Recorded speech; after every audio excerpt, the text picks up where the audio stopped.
자, 저희가 2부 바로 들어가 보도록 하겠습니다. 2부는요, CMS증권 박상준 이사와 함께 할 겁니다. 어서 오세요. 안녕하세요. 안녕하세요. 안녕하세요. 아, 참 오늘 가죽 자켓 너무 멋있으시네요. 날이 추워서. 아까 가죽 팬츠 말씀하신. 그러니까 이제 가죽 잠바에 네. 가죽 팬츠 입으면 가죽 팬츠. 혹시 가죽 팬츠 살라메 되는 거죠. 이거 살라메. 뭐예요? 가죽 팬츠? 네, 입고 오신 거 아니죠? 아직은. 네.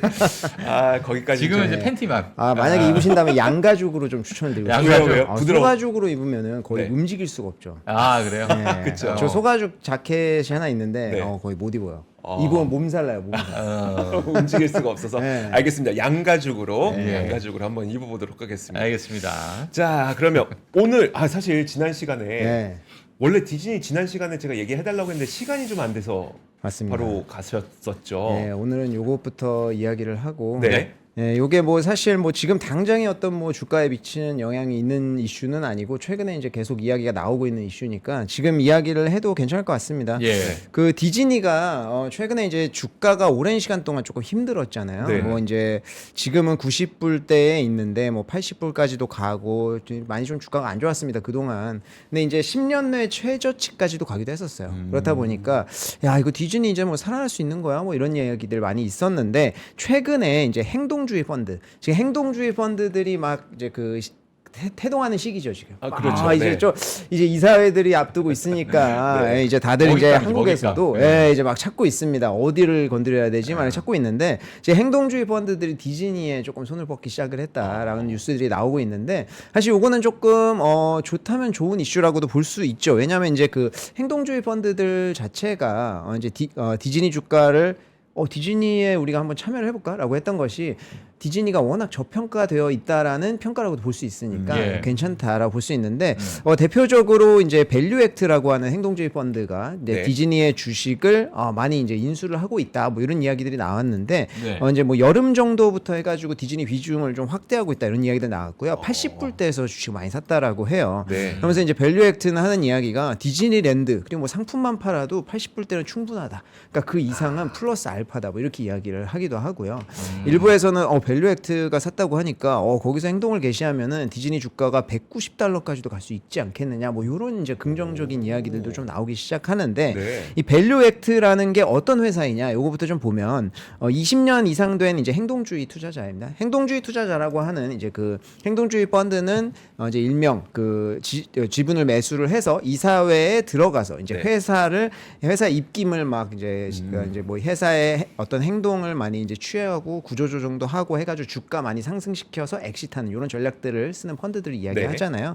이제 밸류 액트가 과거에 이제 이런 이제 그 기술주라든지 이런 쪽에서 성공 이력이 많이 있습니다. 그래서 뭐 세일즈포스, 마이크로소프트, 어도비, 뉴욕타임즈, 스포티파이, 21세기 폭스사 뭐 이런 데도 다 간섭을 한 적이 있었고요. 네. 그리고 이제 세일즈포스 같은 경우에는 밸류 액트의 CIO가 아직도 이사회에 있는데 이 이사회에 들어간 10개월 동안에 마진이 18%에서 32%까지 증가를 했고요. 네. 주가 같은 경우에는 130불에서 220불까지도 올랐다. 그러니까 이게 뭐 주가라고 하는 게 마진이 증가를 하면서 오른 것도 있고 증시에 영향도 있을 수가 있지만 마진이라는 게 결국에는 이제 뭐 구조 조정도 하고 하면서 많이 증가시키고 이제 역할을 했다라는 데 공헌을 좀 받는 거고 뉴욕 타임즈도 이제 그 행동주의 펀드 밸류 액트가 들어갔을 때 30에서 45불까지 오른 이력도 있었고 그리고 스포티파이도 80불에서 175불까지. 그러니까 이제 과거에 성공 사례가 좀 많이 있는 그 기간이 어느 정도 되죠? 단기간에? 뭐 그 단기간이라고 보면 1년에서 2년 정도라고도 2년 정도? 봐야겠죠. 그러니까 사실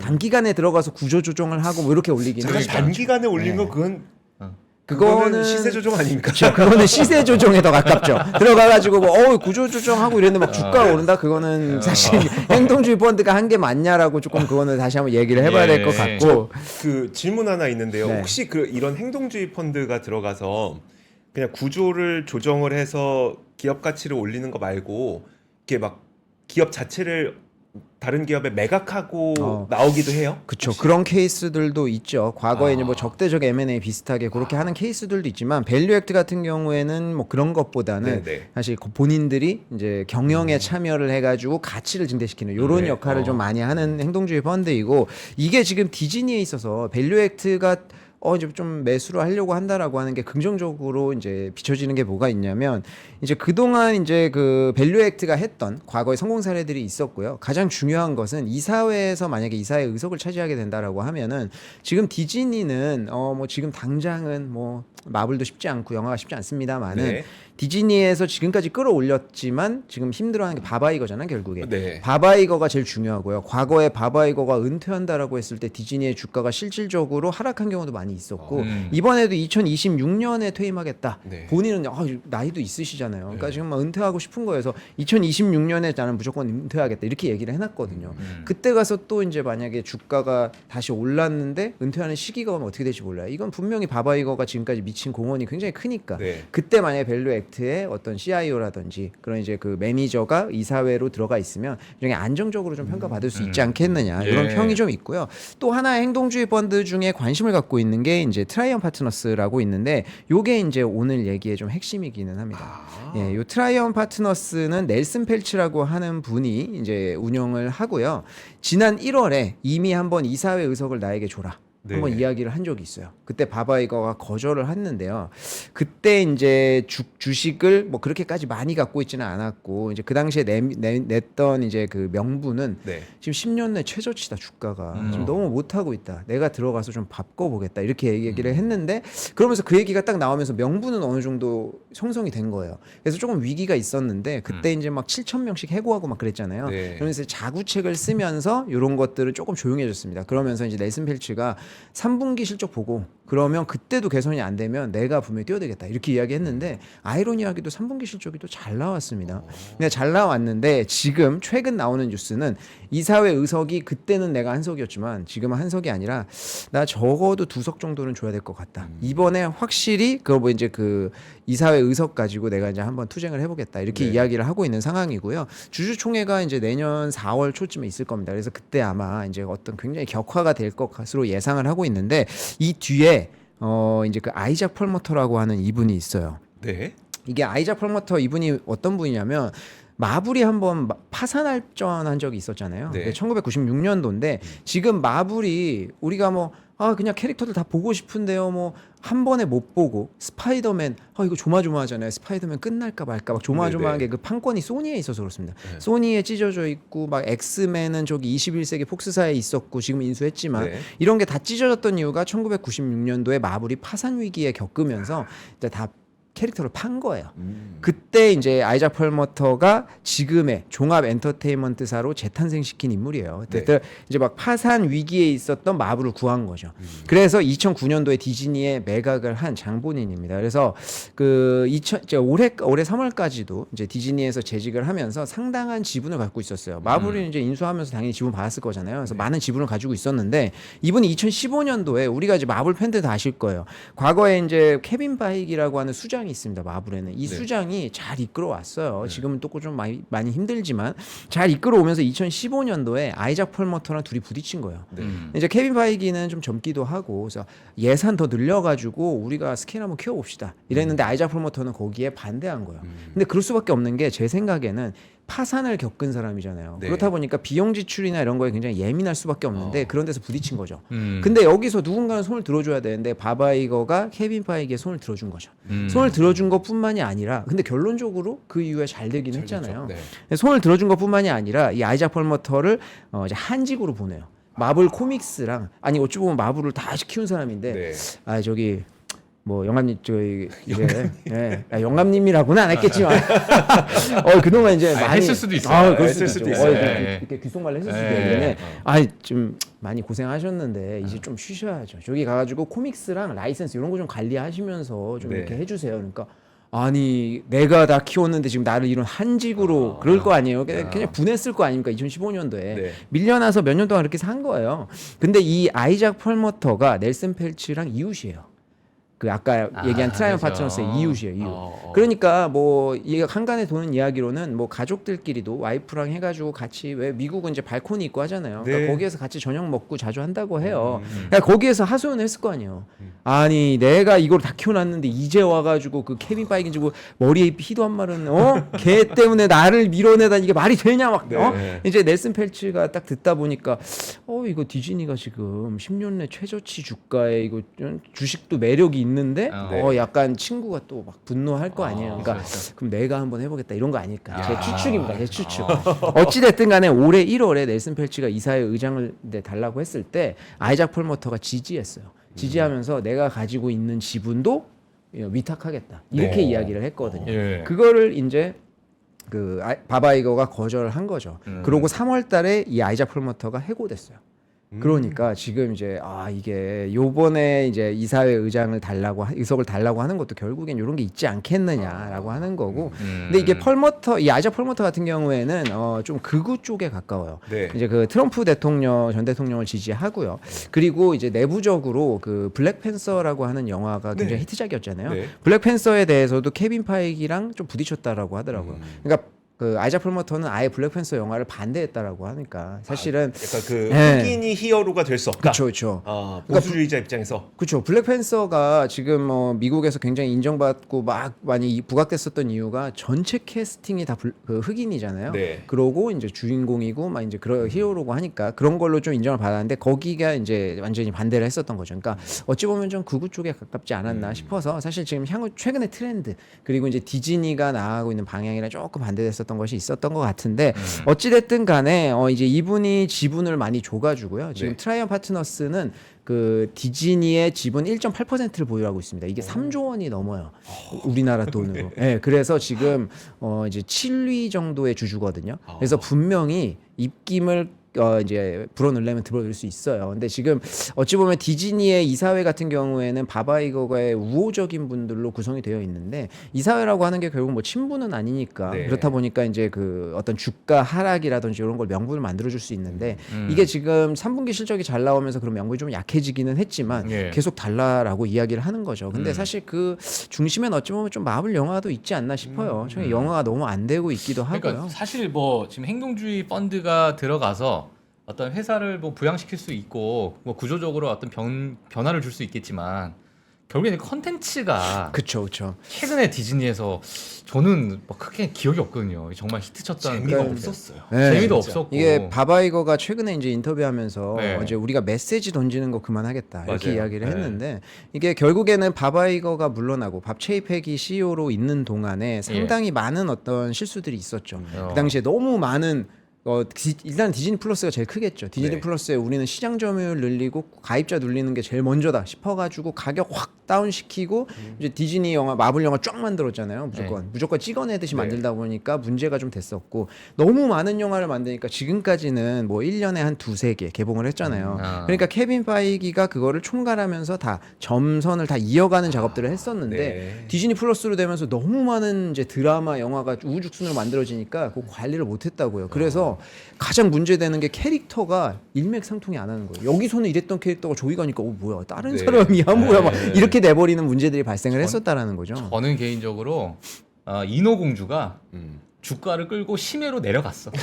아. 그냥 끌고 그냥 강제로 내려간 거야. 그래요? 인어공주. 와. 네, 그래서 그 일명 우리가 이야기하는 PC주의에 PC주의. 대해서 그러니까 그것도 이제 문제가 됐었고. 메시지 던지는 거 안 하겠다라는 예. 건데 사실 그게 모르겠습니다. 최근에 이제 올해 박스오피스 1위가 바비거든요. 예. 네네. 바비가 PC주의의 어찌 보면 전형적인 예시예요. 그러니까 사실 요즘 정반대 아니에요?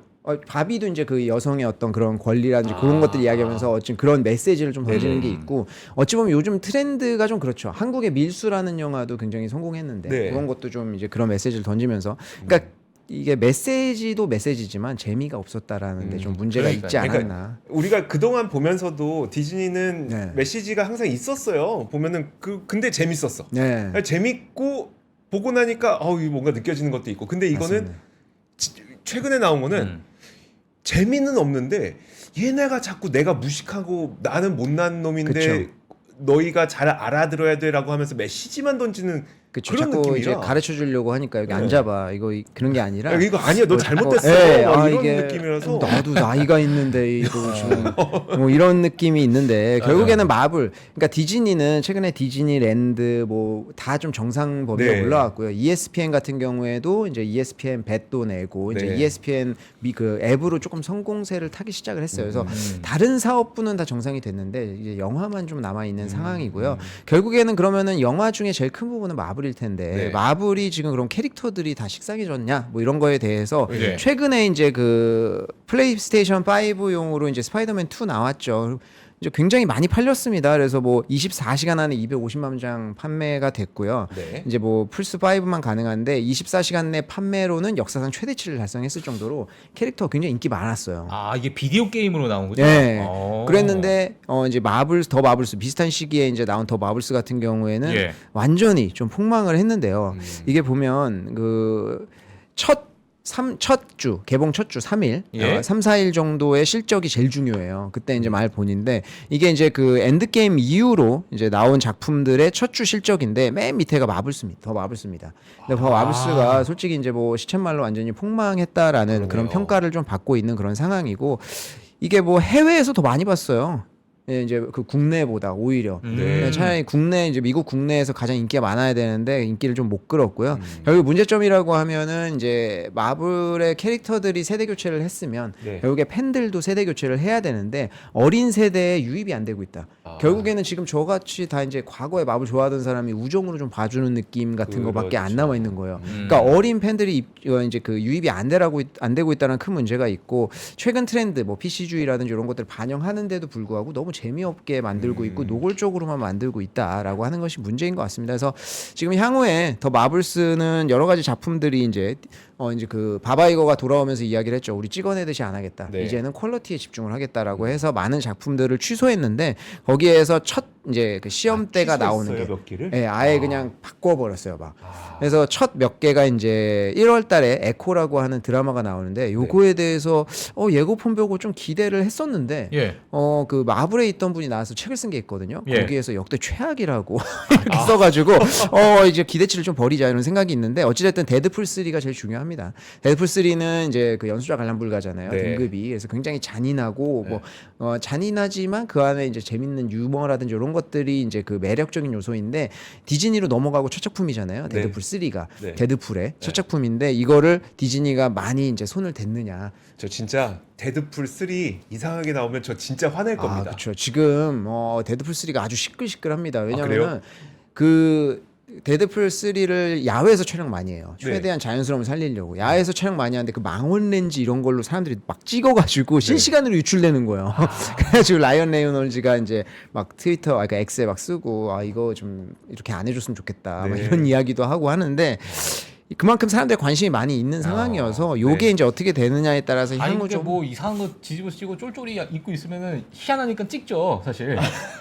다들 관심이 너무 갖고 있는 거예요. 아. 이미 유출이 많이 돼가지고 스토리는 많이 나와 있는데 얼마나 살리느냐가 좀 중요할 것 같고 디즈니의 법칙이 있잖아요. 무슨 뭐 주인공은 항상 어머니나 아버지 한 분이 안 계셔야 되고 뭐 그런 것들이 있습니다. 근데 그런 네. 법칙을 쓰지 말아야 된다라는 게 이제 제일 중요하게 좀 작용을 하고 있다. 예. 이렇게 좀 말씀드릴 수 있고요.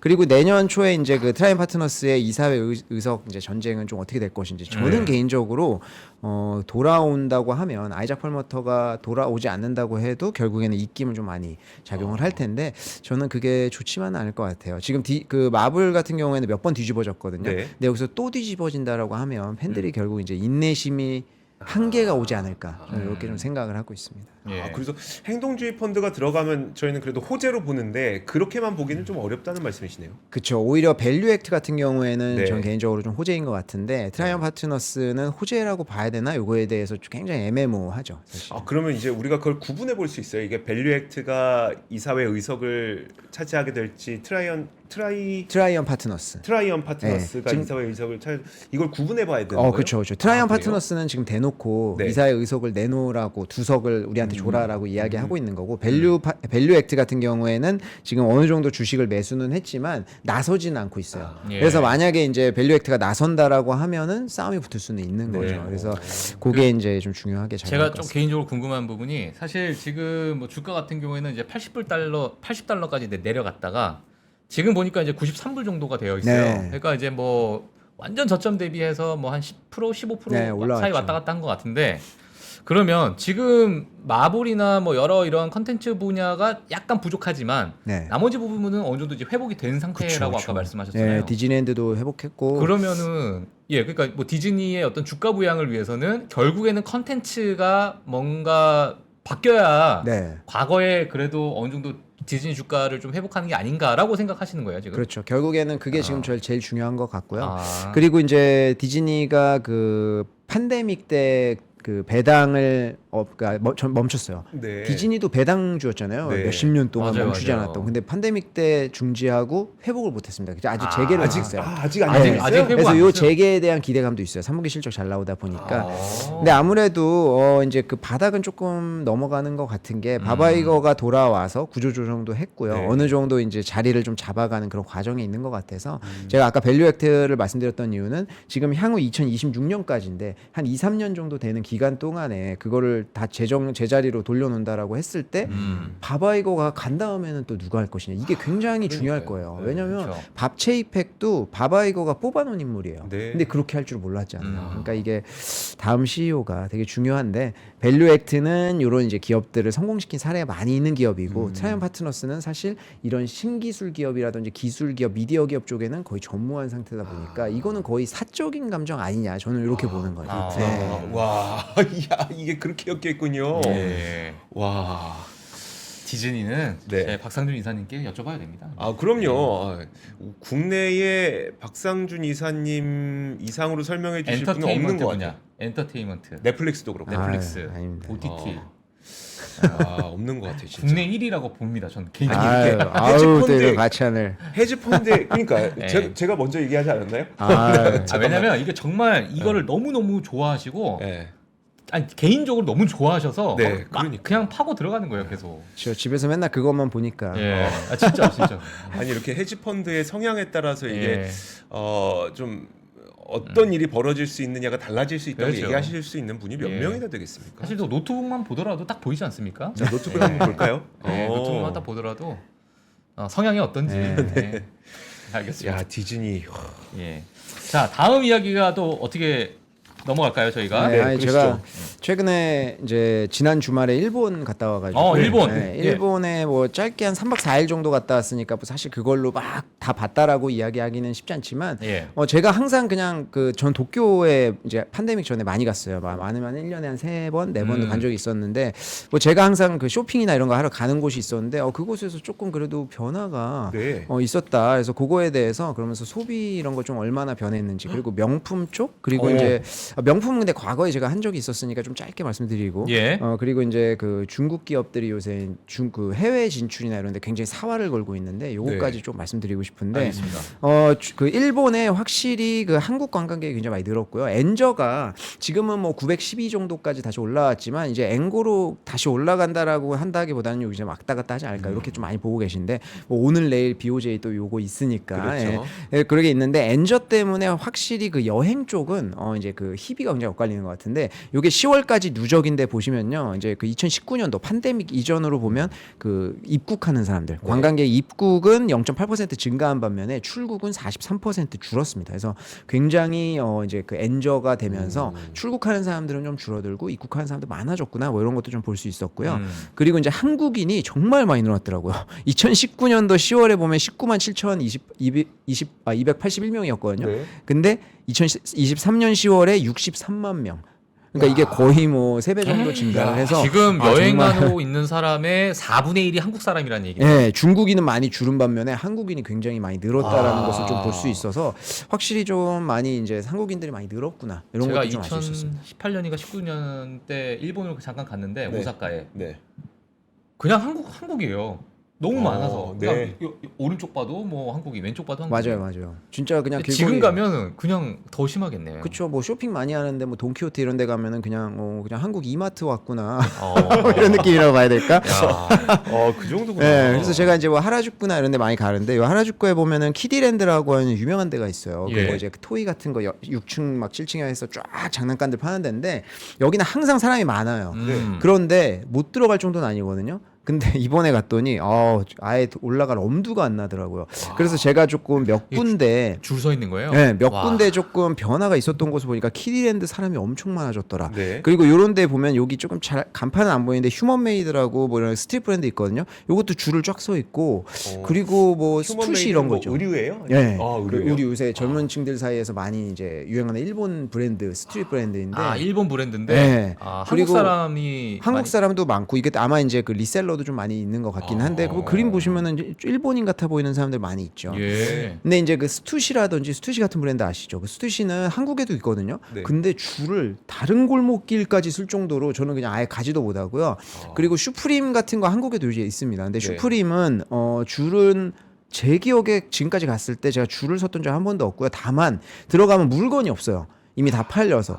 근데 들어갈 수는 있었거든요. 이번에는 앞에 그냥 마감을 붙여놨더라고요. 그래서 확실히 이제 쏠림 현상이 굉장히 심해졌구나라는 거 볼 수 있었고, 그리고 제가 조금 목격했던 거 특이한 것 중에 하나는 이제 거기에 사는 분들하고도 이야기 나눠보니까 이제 극과 극 소비가 굉장히 양극화가 심해졌다라고 하더라고요. 근데 네. 이거는 좀 전 세계적인 트렌드인 것 같은데 이제 아무래도 에르메스 같은데 지나가는데 줄을 많이 서 있더라고요. 그래서 제가 네, 그 일본은 많아. 에르메스나 이런 데가 그렇게 줄을 안 섰던 걸로 기억하거든요. 네. 근데 줄을 쫙 서 있는데 제가 줄 서 있는 사람들을 지나가면서 쫙 봤는데 우리 아시아인들끼리 서로 구분되잖아요.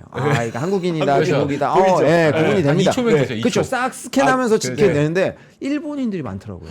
그래서 제가 이거 좀 특이하다 이런 생각을 했고요.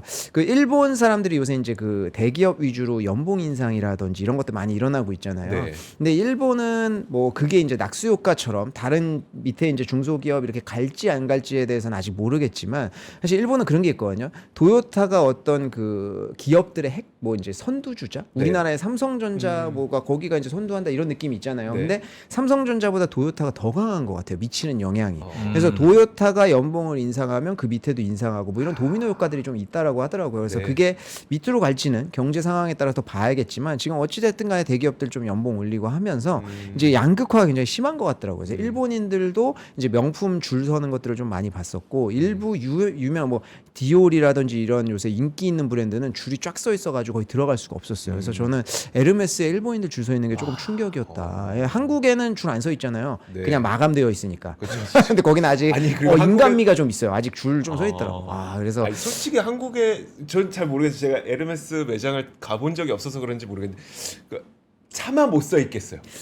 내가 과연 여기 설 수 있을까라는. 아니 저는 저도 뭐 거기 가서 가방 이런 거 보러 간 게 아니라 과거에 넥타이 좀 사려고 갔다가 줄이 없는 거예요. 토요일 날 갔는데 그래서 요새 인기 없나? 뭐 이래서 딱 들어갔는데 막더라고요. 거기 딱 덩치 크신 분이 딱 왜 그러세요? 저 넥타이 살려고 그러는데 그랬더니 마감됐다고. 그래서 저는 그때 이거 연예인이 오늘 아도 찍었구나. 그래서 가면서 연예인 뭐 낮에 2시였으니까 그럴 수 있지. 근데 다음 날인가 또 갔는데 또 그런 거예요. 그래서 제가 이제 직장 동료들한테 물어봤더니 이게 요새 다 그렇대요. 아침에 오픈런해서 마감 끝난다고 하더라고요. 그러니까 네. 마감이라는 거가 무슨 아침에 그냥 대기 줄 다 등록해 놓으면 이미 끝났다. 들어갈 사람이 이제 하루씩 이제 끝났다는 거예요. 내가 한 사람이 들어가면 예를 들어서 한 20분 30분 정도 그쵸. 돌아다닐 수 있으니까 그 그쵸. 시간을 계산하면 이미 끝난 거죠. 거네요. 네, 한 2시쯤 가면 이미 없더라고요. 그래서 제가 이제 그런 양극화가 좀 심했다라는 걸 봤고 이게 올해 초에 명품 주식에 대해서 저는 개인적으로 이제 그 팬데믹 이후에 전 세계적으로 양극화 심해졌으니까 예. 명품 주식은 괜찮을 거다라는 생각을 했었는데 조금 판단 미스였던 게 명품 주식 뭐 이제 시청자분 다 아시겠지만 루이비통이나 캐링 이쪽 주가가 굉장히 안 좋아요. 네. 많이 그리고 빠졌죠. 지금도 나온 뉴스가 명품 소비 둔화되고 있다 뭐 이런 이야기들 막 나오거든요. 네. 명품 내에서도 좀 갈렸던 것 같은데 제가 주가를 좀 비교를 해봤더니 네. 예. 이게 에르메스 이게 지금 차트를 한번 보시면 에르메스가 주황색이에요. 제가 이거 명품 색깔별로 조금 제일 위에 있는 게 나름대로 에르메스죠? 디테일하게 좀 그러네요. 해봤는데요. 그러네요. 이게 지금 2년 차트를 보면은 에르메스가 32% 정도 올랐고요. 그리고 밑에 갈색 루이비통이 한 4%, 4.95%, 5% 정도 올랐습니다. 근데 밑에 검은색은 캐링이죠. 아닌가? 검은색은 프라다. 프라다 주가 한 10% 정도 떨어졌고 초록색이 캐링인데 이제 구찌를 보유하고 있는 캐링인데 네. 한 40% 정도 주가가 떨어졌어요. 그래서 굉장히 초롱이가 입어서 그래. 초롱이. 명품별로도 갈린다. 그래서 에르메스 같이 인기가 꾸준히 있던 주식은 그 안에서도 갈려서 계속 이제 사지도 못하는. 그러니까 이 결정적인 차이는 자산으로 평가를 받을 수 있느냐 없느냐였던 것 같기도 해요. 그래서 에르메스의 뭐 그런 가방 그 뭐죠? 그 가방 갑자기 이름 생각 안 나네요. 그 버킨백? 네, 버킨백 네. 같은 경우에는 자산으로서 가치를 인정받고 롤렉스도 마찬가지잖아요. 그래서 그런 것들은 계속 수요가 올라가는데 다른 것들은 역시 이제 그 인기에 따라서 이제 많이 좀 갈렸던 것 같고 캐링 같은 경우에는 이제 그 알렉산더 미켈레라고 하는 크리에이티브 디렉터가 떠나면서 완전히 지금 근데 그분이 떠나면서가 아니라 지는 거를 감지하고 떠나지 않았나 저는 이렇게 생각을 하고 있는데 예, 어찌됐든 간에 이제 지금 폭망의 길로 가고 있다. 네. 근데 이거 캐링은 좀 재밌는 게요. 예. 2번 정도 망할 뻔한 적 있거든요. 구찌가. 아 그래요?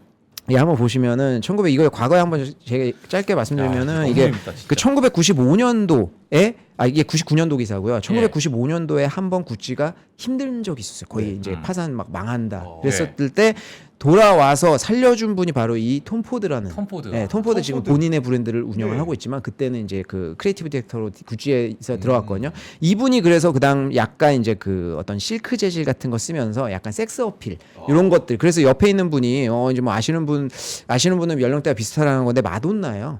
예, 이분이 그때 이분이 예, 아, 그때 이런 진짜요? 거를 입으면서 구찌가 다시 한번 살아나는 그런 계기가 조금 됐었습니다. 그래서 2004년도에는 구찌의 기업 가치가 10억 달러까지 달성이 된 적이 있었고요.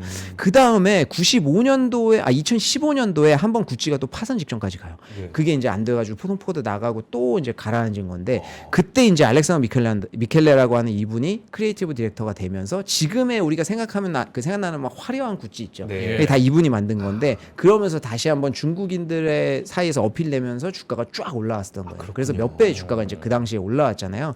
근데 이분이 이제 떠난 거고 중국인들 사이에서도 좀 인기가 많이 시들을 하면서 다시 한번 위기를 좀 겪는 거 아니냐 이런 이야기들이 지금 나오는 거고요.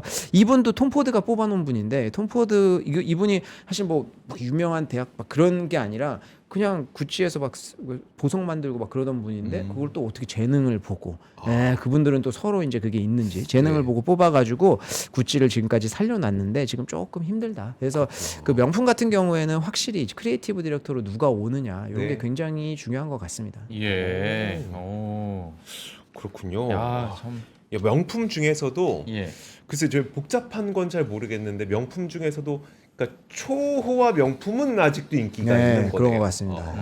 약간 뭐라 그러죠? 중가 명품이라고 해야 되나? 뭐 이렇게 그러니까 그것조차 비싼데 네.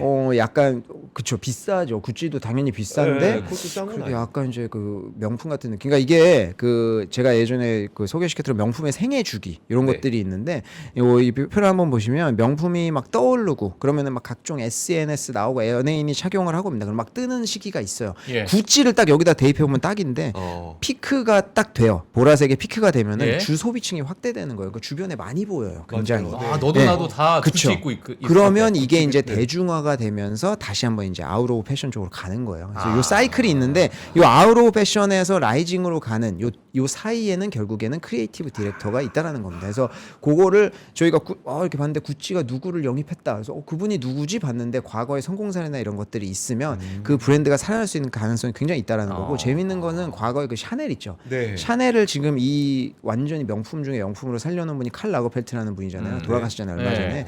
그분이 샤넬에 들어갔을 때 샤넬도 한번 망할 뻔했어요. 망할 뻔한 거를 들어가서 지금의 이 자리까지 끌어놨다. 뭐 이렇게 좀 볼 수 있을 것 같아요. 그러면은 만약에 이걸 뭐 투자 아이디어로 본다면 지금 이제 아웃 오브 패션인 그런 브랜드가 결국에는 다시 또 라이징으로 갈 수 있는 그쵸. 주기가 이게 있으니까. 명품에 대해서 그러니까 그 뭐냐면은 또 이게 루이비통은 우리가 모든 걸 다 가지고 있다. 명품을 이렇게 그렇게 네, 이야기를 네, 네. 하잖아요. 그러니까 이게 되게 애매한 거 뭐냐면 에르메스는 에르메스만 갖고 있어요.